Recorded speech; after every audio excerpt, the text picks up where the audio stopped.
Cool. All right. So this would be my second time speaking at Dev.Play. I had a session last year, and for those of you that were in the room, I was talking about various means for governments to encourage industry formation. And I looked at case studies, I looked at Singapore, and I looked at Quebec.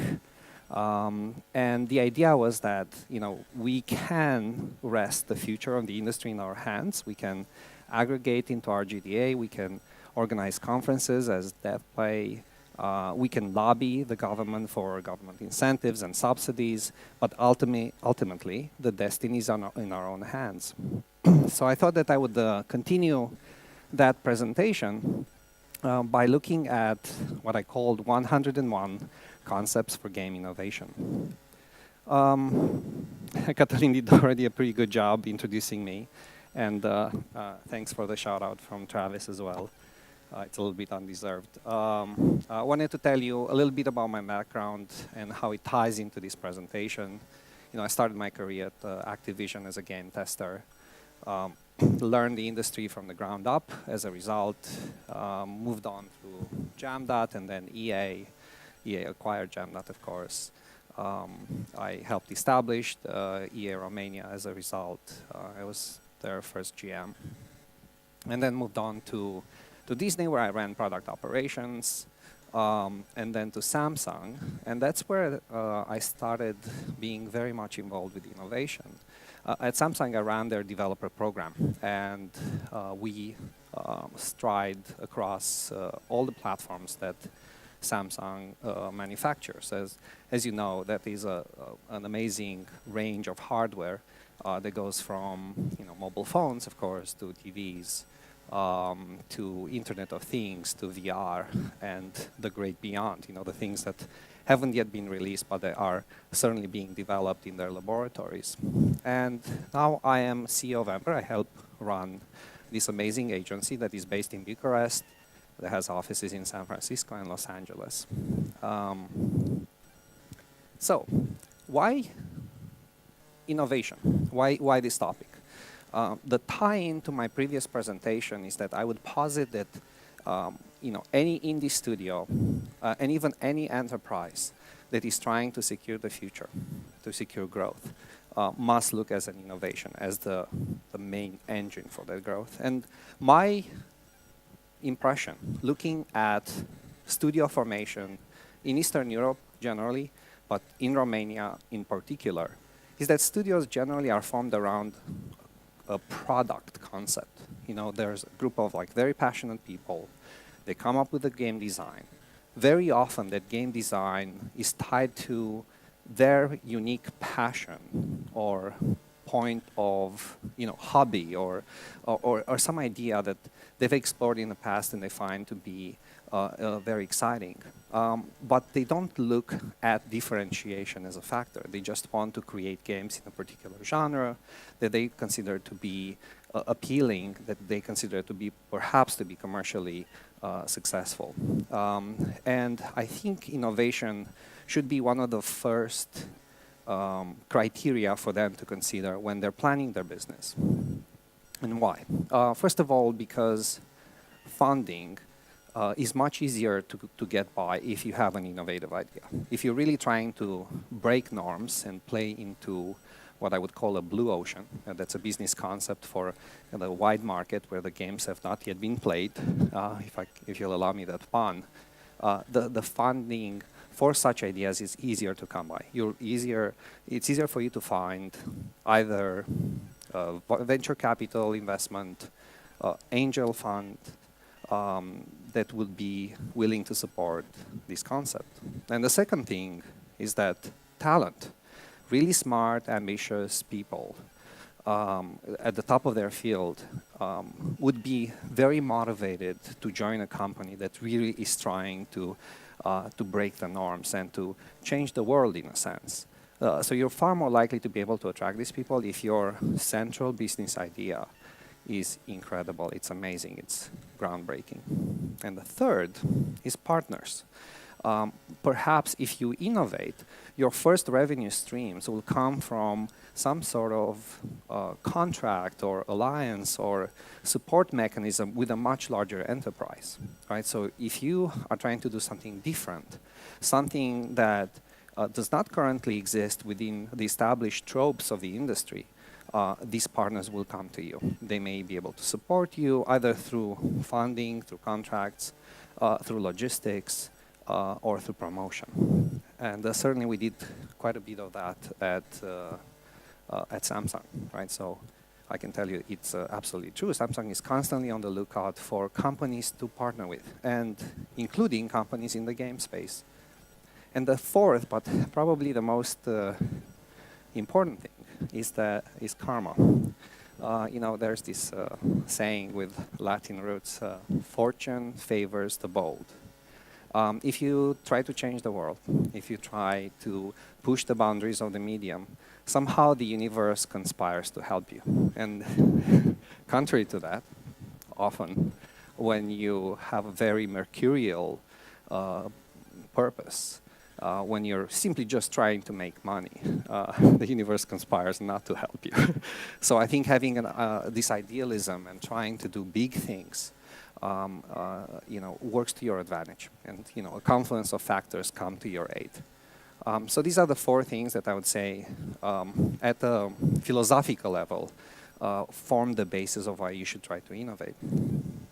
Now let's look at some data, and I'm taking this from the landscape of the Romanian software industry, because if I gave you figures from the international arena, you may think that that's not immediately relevant to our circumstances. And $40 million were raised in 2017 by Romanian companies through venture capital. And that's not a lot of money. That's actually a ridiculously small amount of money. But it's what we can do in Romania today. And out of these $40 million, 30 million were raised by Uipath. Uipath, which is a Romanian company, founded by ex-Microsoft technical leaders, that plays in the AI-enabled process automation field. And you'll notice that 6.2 million was raised by DCS Plus, a travel tech company, 1.7 million by Zytec, a software development firm, and all others, $1 million and change. And what is the impression that I have looking at this data is that the company that is trying to do the most exciting innovation, the most groundbreaking innovation in the software space in Romania at this time is the one that got more support. Right, so that tells you, okay, this innovation thing is real. It's not just kind of a philosophical concept to aim for, but it's something that, you know, can be seen in actual results in funding. So Uipath, you know, they published this graph and they kind of showed where, you know, why their solution is so incredible. They see it as intelligent robotics, right? So they say it's like a self-learning process with natural language generation, automated process documentation. It has applicability in a wide range of industries. It's super exciting stuff. I'm really, really happy that this innovation is coming out of Romania. And, you know, taking a step back and looking at the technology field overall, and looking at what is emerging and what has already emerged in the technology field, we see some really cool stuff in the horizon. We see, you know, smart dust, 4D printing, deep reinforcement learning. We see neuromorphic hardware. Most of these concepts are not immediately relevant to the games industry, but they are exciting, and it's worth pondering how they could be related to games. Excuse me. Now, you'll see that some technologies have actually already emerged.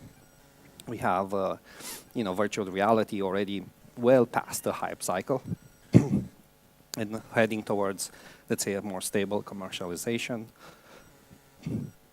And I thought it would maybe be useful and informative to look at recreating this hype cycle for the game space.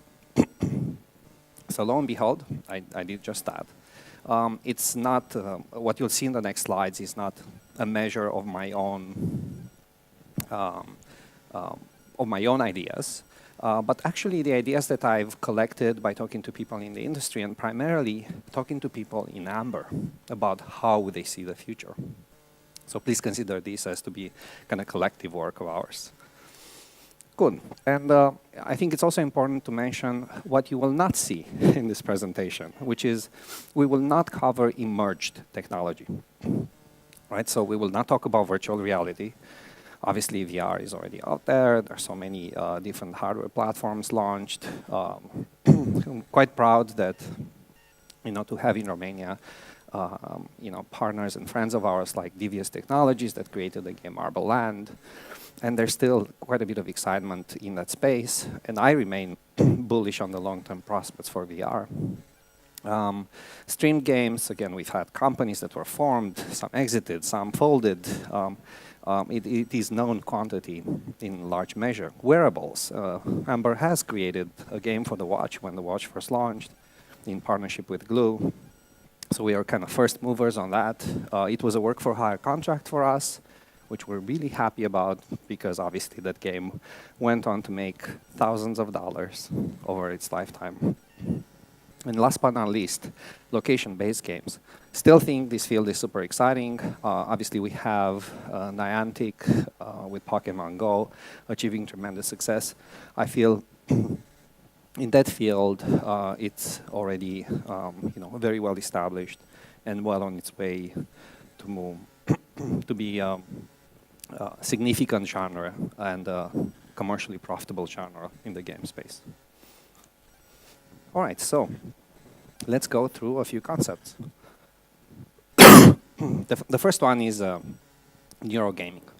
Adam Ghazali is one of the leaders in this field. He runs a Neuroscape lab at the University of California in San Francisco.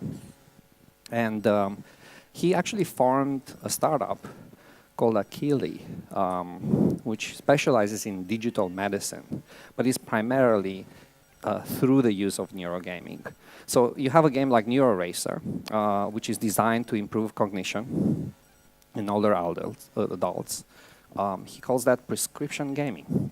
And he has scientific studies that show that playing that game over time actually has a discernible improvement in the mental condition of the people playing. So that's really cool. There's another startup called Neuroball in Boston that has a brain control VR demo for a dystopic sci-fi game called Awakening. And you see a picture of how that device looks like. It has these sensors in the back. It captures impulses from the cortex. And it helps the user navigate this virtual environment simply through brainwave input. So how cool is that? I think, obviously, the applicability of that concept goes far beyond digital medicine, right? It's a new means of controlling the experience. And, there are actually venture capital firms that have been formed to support this emerging field, like Jazz Venture Partners. My friend John Spinali, whom I worked with at Disney, went on to join that firm as a partner. And he's actively looking to invest in neuroscience startups. Really cool stuff. So it hasn't fully emerged, and scientific research in this field has been going on for a long time. But there's still room, right?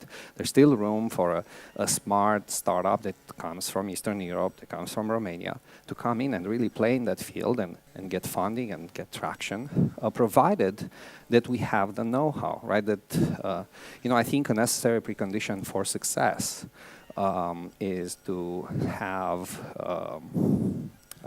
business, somebody in the company that understands business, to have someone in the company that understands the science, and someone that understands the execution aspect of it, right? So if you have these criteria, the chemistry of success is already secured. So I see no reason why the next breakthrough in neurogaming couldn't come from Romania, provided the talent exists.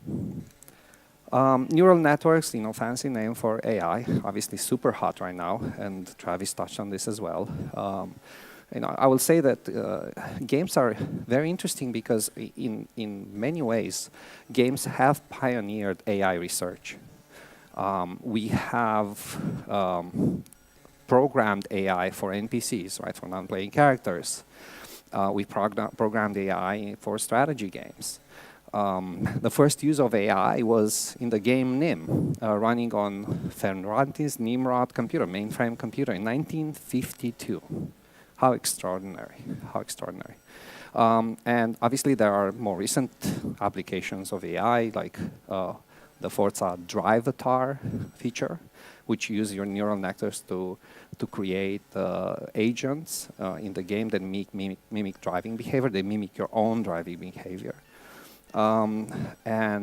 Recently, I was just reading the news about the fact that Method Studios and University of Edinburgh were together to create a natural animation system by feeding motion capture data and having AI generating pre-canned animations in response to the environment where that object is placed in. Really cool stuff that will probably significantly reduce the cost of animation because you don't have to do it manually anymore.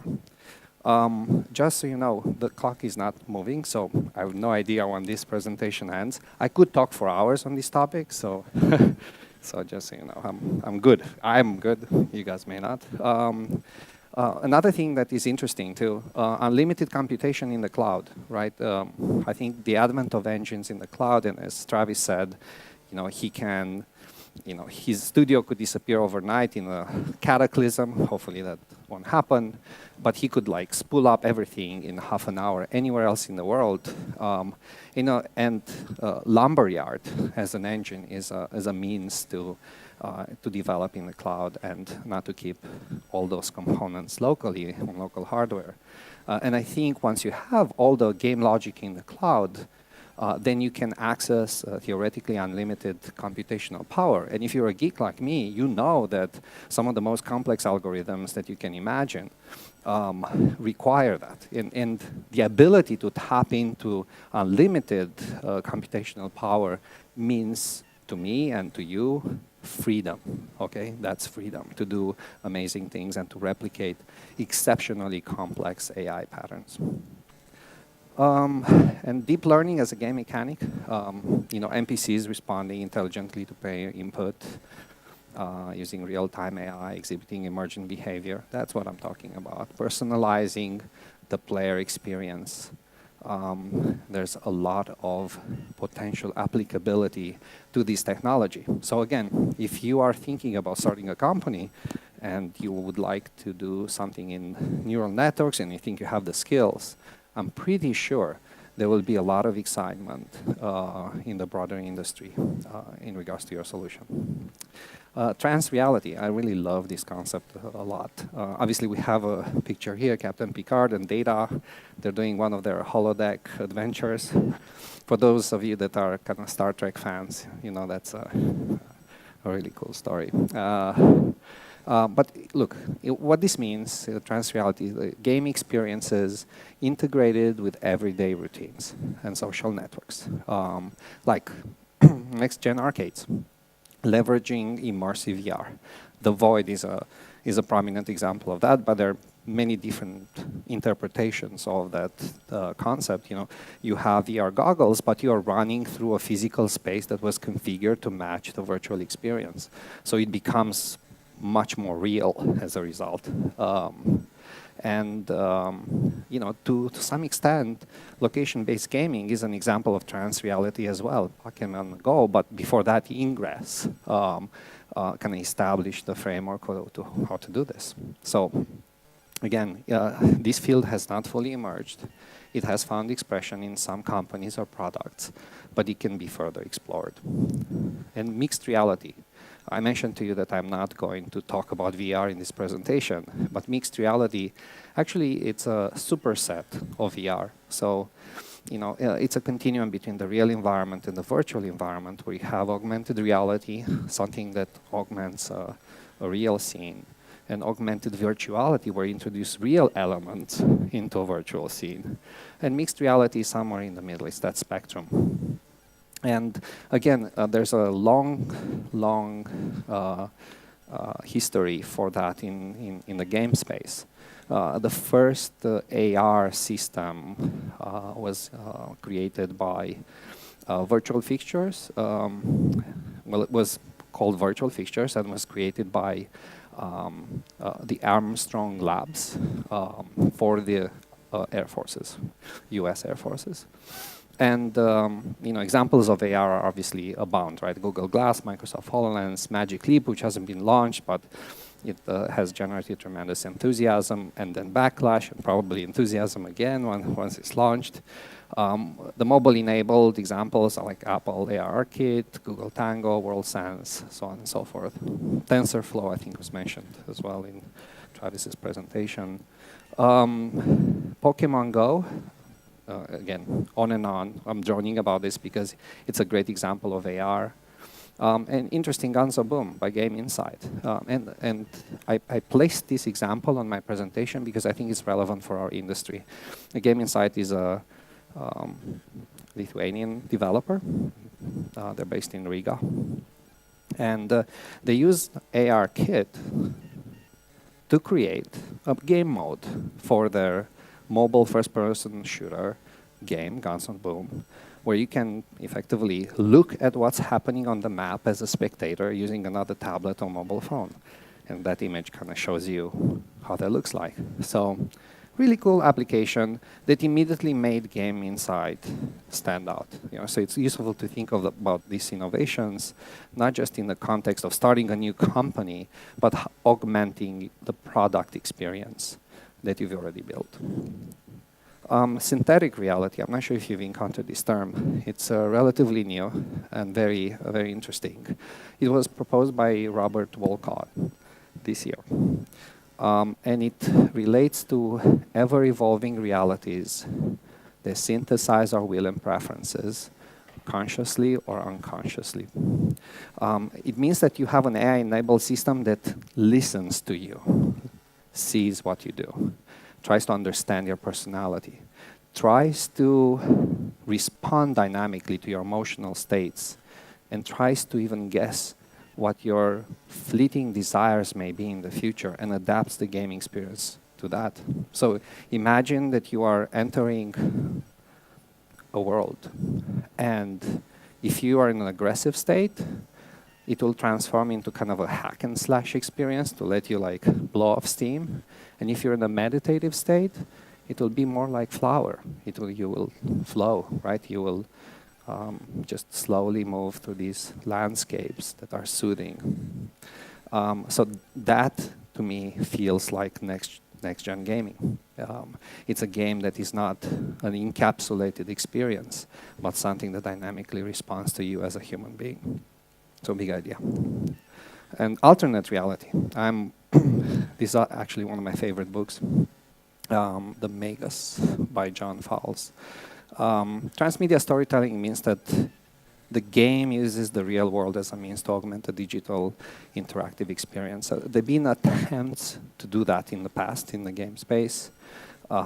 Majestic is an example that comes to mind.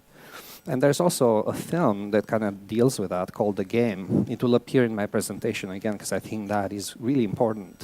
And the principles for alternate reality is that you use storytelling as archaeology, that you explore a given environment and you're given input from that environment that builds that story.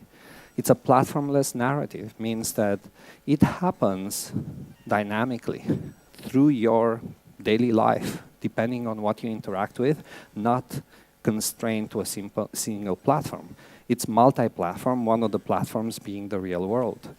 You're designing for a hive mind, meaning that in order for this game to succeed, you need to be receiving input from a wide variety of sources.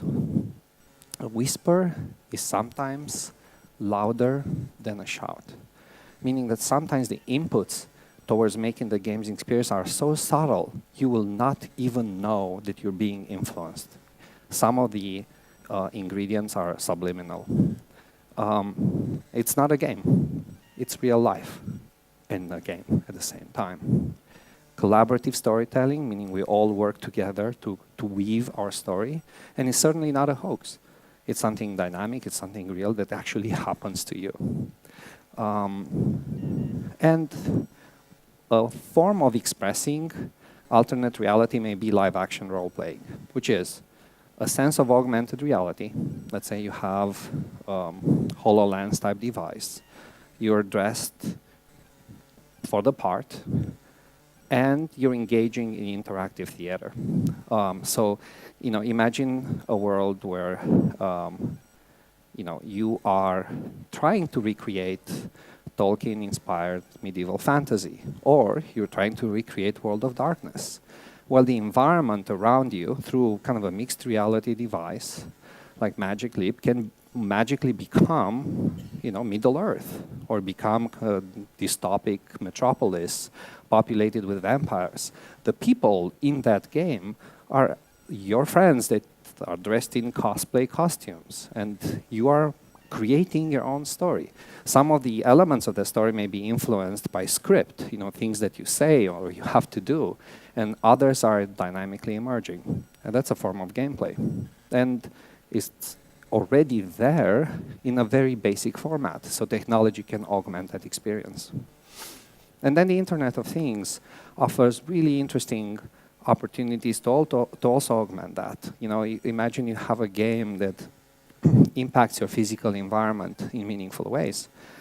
Maybe it's a horror experience and the windows open and close, the AC temperature fluctuates, it gets super cold in the room, the lights flicker, the TV turns on and starts playing a recording. If this is an alternate reality experience, maybe it lasts several days, and everywhere you go, you find this like paranormal activity happening. But it's all part of the gameplay. However, it creates a real state of fear, and perhaps it is a much more visceral experience than any other medium has delivered until now, from books to film to games to whatever is next. Maybe this is next. Maybe you create this. So anyway, IoT devices can help you deliver that, can guide a scavenger hunt, can extend the experience to a neighborhood or to a city. Maybe there's a way for the street lights to flicker while you go by. That would be pretty unnerving. All right, so a haptic set. And this is feels like a bit more pedestrian and grounded to me. But if we want to fully realize VR, we really need better hardware technology to simulate the virtual environment. And there's certainly been a ton of attempts to achieve that, and I feel it hasn't yet occurred. So in 1994, Aura Interactor was kind of the first wearable force feedback suit, and then we had Tesla suit in 2015 with full body haptic feedback, the Rapture in 2016, that's developed for using the Void, right? I mentioned the Void previously, and that kind of arcade VR experience. Null-Space Vr in 2017 is arguably some of the most advanced technology that was created for haptic suit. 32 pads, 117 built-in haptic effects, all deriving from a successful Kickstarter. So one of those like fortune favors the bold thing. Like if you have a great innovative idea, the community is sometimes very keen to support it, right? So your funding is taken care of just because you have the right concept and apparently you have the right team to execute it. 4D printing, 3D printing objects that can move and are animated. I started to think like, how can this apply to a game? Printed avatars could respond to in-game actions. That could be cool, I mean, that could be a great business, or selling printed avatars, or maybe selling designs of printed avatars that you can print at home. So yeah, pretty cool. But FlixSyncs, that's a concept that originated with Ernest Cline in Ready Player One. Film simulations where player's avatar plays a movie character. So you are in a movie, right? And you play a character. And certainly we have a history of interactive movies that have been attempted. Kino Automat in 1967, Wild Gunman by Nintendo in 1974, 1983, Dragon's Lair, But you know, not so much as of late, right? So it feels like this concept could be further mined, that experience could be, again, interpreted for the 2010s. And future sports. I'm not going to go in depth through all of these, but I basically said, okay, I'm not going to talk about esports because it's like fully emerged already, but what's beyond esports? So maybe it's drone wars, robot combat. We've seen some of that stuff. It looks comical right now, but maybe in the future, these robots can do some real damage, can be some real mechas that are going at it. I would certainly watch that. That seems super exciting. Urban scavenger hunts, geocaching, live-action role-playing. Kind of mentioned this already. And then the blockchain. Ooh, that's a huge topic. Not only because it's hot right now, everyone is trying to make a buck from ICOs. I advise that you don't jump in, but you feel free to gamble. Ethereum is obviously super hot now. Bitcoin was yesterday. You know, you have miners running programs specified in the blockchain, super powerful compared to Bitcoin. And distributed computing and enabled by the blockchain, you have the OTOI render token that basically allows you to trade time on a rendering system, on a rendering network. And therefore, you know, you can, you know, deliver services in return for these render tokens, so you can get rendering time for free. Or literally not for free, but not for money, not for real world money, but for, you know, the render token ICO. And the App Store, you know, you have a company called Game Credits. The Game Credits that has a 90/10 revenue share model and 60 hours for payment rather than 60 days. And it's all done through the blockchain. So, you know, interesting how they're going to distribute that and how they're going to compete with the first parties, but it's still an idea. So what I'm saying is the blockchain could be used for many other applications, and Tim Sweeney had an amazing quote. I was lucky enough to be at Gamescom in his keynote, and he said, the blockchain is a general mechanism for running programs, storing data, and verifiably carrying out transactions. It's a superset of everything that exists in computing. Wow, my mind was blown right there. I was floored. That is really heavy, really daring statement that he's making. Cool. So serious games. I'm not having a ton of time, so I'm going to try to rush a little bit. I love serious games. I think they're super interesting. It's almost accidental when you have a serious game that is actually worth playing. But there are some examples of that, and that would be, this is my list of serious games that matter. Starting with the flight simulator, going on to SimCity. You know, some of these games were created for entertainment purposes, but certainly played a pedagogical purpose as well. So you have Leapfrog in '99. It was an interactive book for kids. They killed, I mean, they made money for a decade from that. I think they still make money, so you take that to the bank. And then you have like smaller games, but really interesting in their own right. The Force More Powerful, done by PBS. Darfur is Dying, about refugees. Peacemaker, A World Without Oil. They're trying to imagine what would happen to the world if the oil goes away and you have to survive on alternative fuels.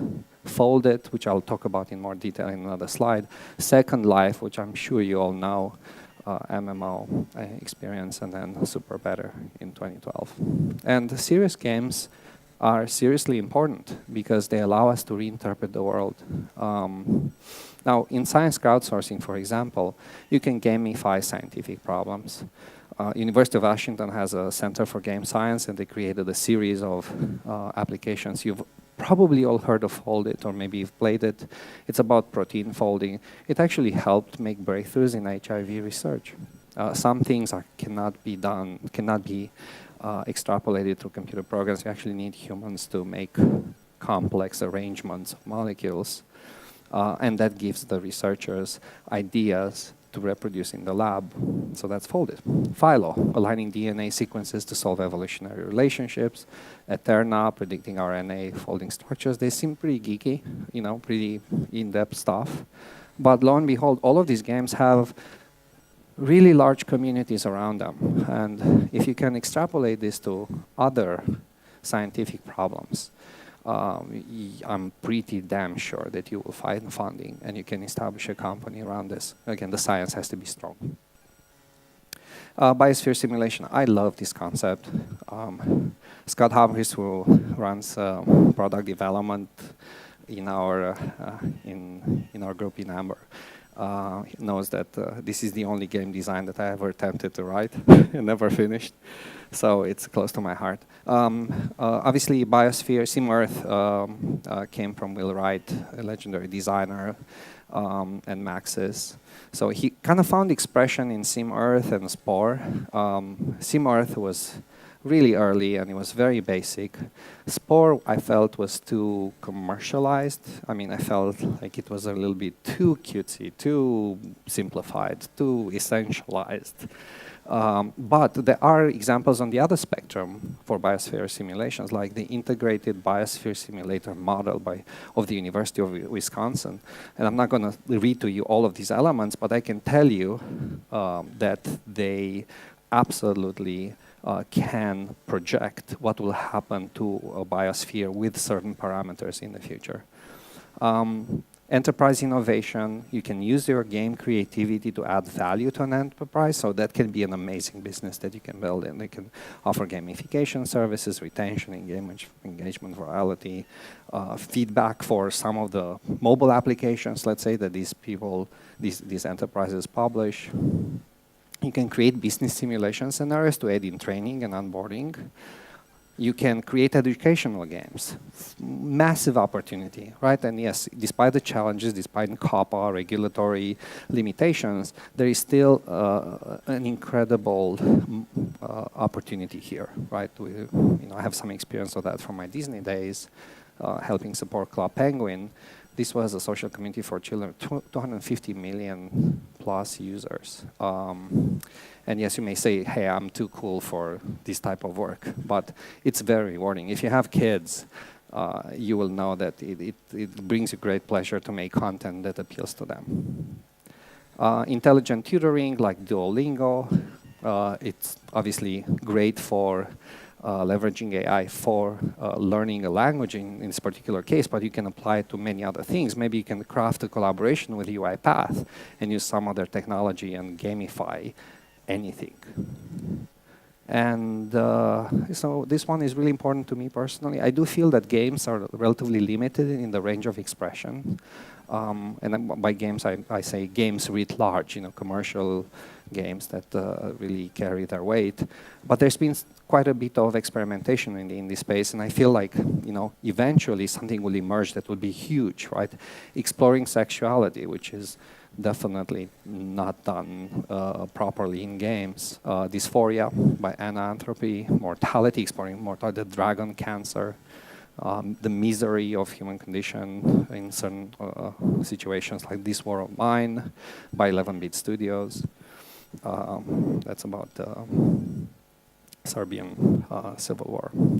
Grieving, relationships, Facade, which I really loved as a game, but it's very crude, right? I mean, you can imagine the concept of Facade transposed in a much more interesting, evolved narrative and even graphical setting. That could be interesting. And last but not least in my presentation is the metaverse. This concept is as old as games. The term originated with Neil Stephenson in Snow Crash, but really we've had a version of the metaverse since 1975 with the Colossal Cave Adventure by Bill Crowther. And notable MMOs like Air Warrior in 1986, Neverwinter Nights in 1991, Meridian 59 in 1995, made by none other than John Hackey of Niantic. Some people, they keep making amazing things. And of course, the behemoth of World of Warcraft.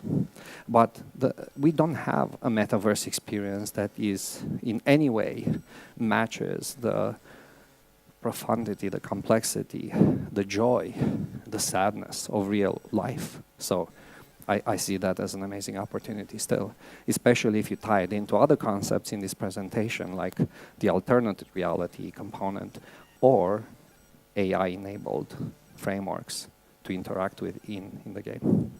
And the last thing that I would say is that we formed within Amber, because we're passionate about these concepts, we formed a vertical called Amber Labs. We do have a small number of people currently that are looking at this, and we're trying to map out how can Amber contribute to the medium by creating some of these technologies or supporting bringing them to market. So I'm really excited about that, and hopefully next year we can show you some of our progress. Thank you very much. Cheers.